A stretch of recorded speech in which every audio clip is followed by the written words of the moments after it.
Ladies and gentlemen, gamers of all ages, today we're diving into the top 10 longest-running video game franchises that have stood the test of time, some older than the internet itself. These series have survived console wars, reboots, and even that one terrible game we all pretend doesn't exist. From pixelated classics to modern masterpieces, if these franchises were people, they'd be collecting retirement checks by now. So grab your snacks, settle in, and let's count down the legends that refuse to quit. 30,000 feet. Approaching Soviet airspace. Listen up, Jack. Kicking off at number 10 is Metal Gear, the stealth series that made cardboard boxes look suspicious. Debuting in 1987, Solid Snake's adventures defined tactical espionage until Konami decided stealth was too hard and tried turning it into a zombie game. With 11-plus main entries, spin-offs, and Kojima's wild mind, this franchise survived everything except its own publisher. Still, we'll always have Metal Gear Rising: Revengeance, where a senator literally nanomachined Sun his way into meme history. Cure on site. That goes for food as well. You're completely naked, just as your name implies. I have to find my own weapons and equipment.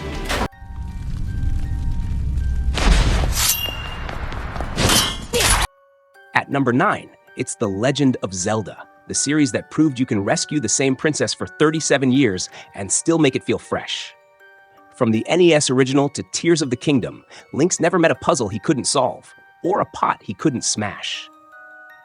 Nintendo's Golden Child has given us timeless music, questionable timeline theories, and the real hero of the story, the Kukos. Fun fact, the first game's manual called Ganon, Prince of Darkness, proof that even Zelda lore started off making things up as it went.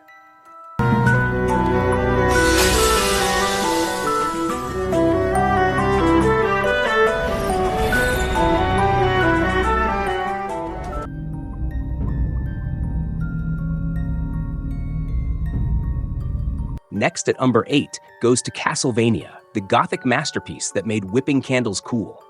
Since 1986, we've battled Dracula in pixelated halls, 3D nightmares, and even a Netflix show that somehow outlived the games.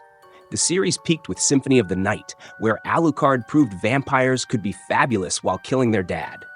Konami's mostly left it for dead now. But hey, at least we'll always have Richter Belmont yelling, "Die, monster!" in the world's cheesiest voice acting.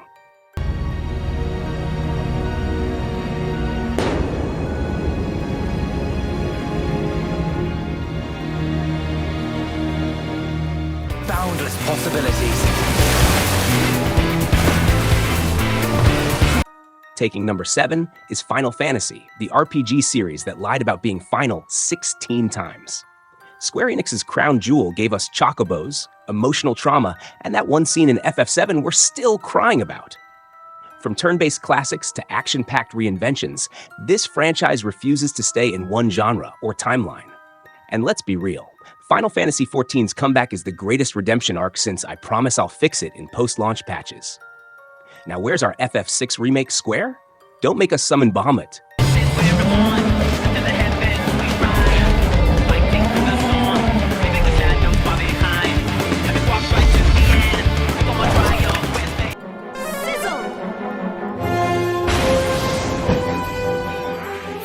Number 6 is Dragon Quest, Japan's national obsession. Since 1986, these turn-based adventures have been so popular, they legally couldn't release on school days. With 11 main games and spin-offs starring slime, yes, the Blob got its own RPG, this series is the comfort food of gaming. It's like Pokémon for people who enjoy grinding, and also being ground into paste by metal slimes. The latest entry even lets you build your own town, which is just Animal Crossing with more dragons and existential dread.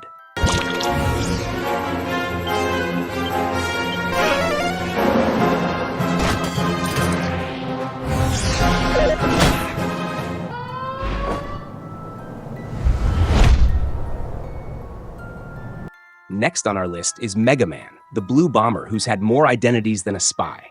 Classic X-Zero Battle Network. Capcom really said, why pick one timeline when we can confuse everyone? Since 1987, we've shot, dashed, and rockmanned our way through Robot Masters, and somehow Dr. Wily still won't quit.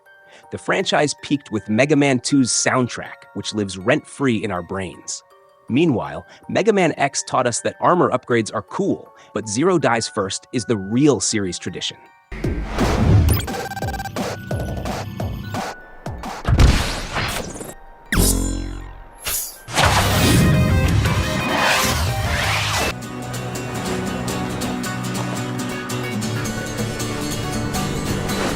Number 4 is Street Fighter, the fighting game that defined Hadouken as a universal language. Ryu and Ken's rivalry is older than most Fortnite players, and Street Fighter VI proved the FGC will never let this die. From arcade cabinets to EVO championships, this series gave us fireballs, spinning bird kicks, and that one guy who only plays Dalsim. Fun fact, the original Street Fighter had pressure-sensitive buttons, meaning you had to punch the cabinet to win. No wonder arcades went extinct.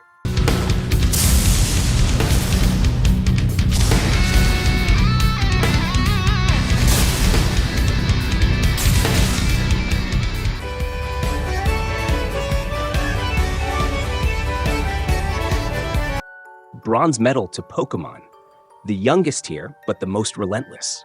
Since 1996, we've caught, battled, and accidentally killed 1,000 plus creatures across 9 generations.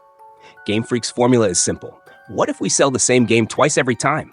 And yet, we keep buying. From Red and Blue's broken mechanics to Scarlet and Violet's ambitious graphics, this series thrives on nostalgia and our inability to say no to Gotta Catch 'em All. Also, where's our Fire-type Eevee, Game Freak? Flare-On doesn't count.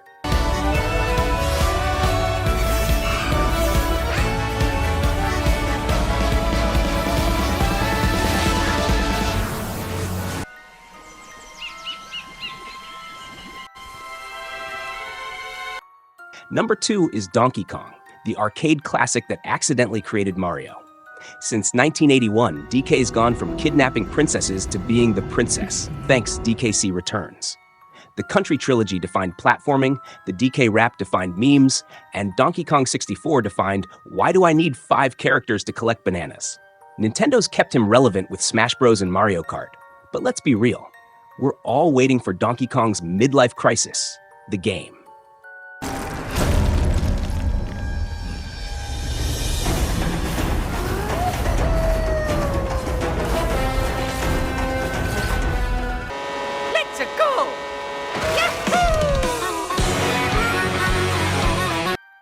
And the longest-running franchise ever is Mario. This plumber's been jumping on Goombas since 1981, outliving trends, consoles, and your entire childhood. From Donkey Kong to Odyssey, he's starred in platformers, RPGs, tennis matches, and that time he drove a cart better than you. Nintendo's mascot is so iconic, even Grand Theft Auto 6 won't dethrone him. Bowser's been kidnapping Peach for 42 years. Maybe take the hint, dude? Either way, Mario's the king of gaming, and also of weird spin-offs about doctors.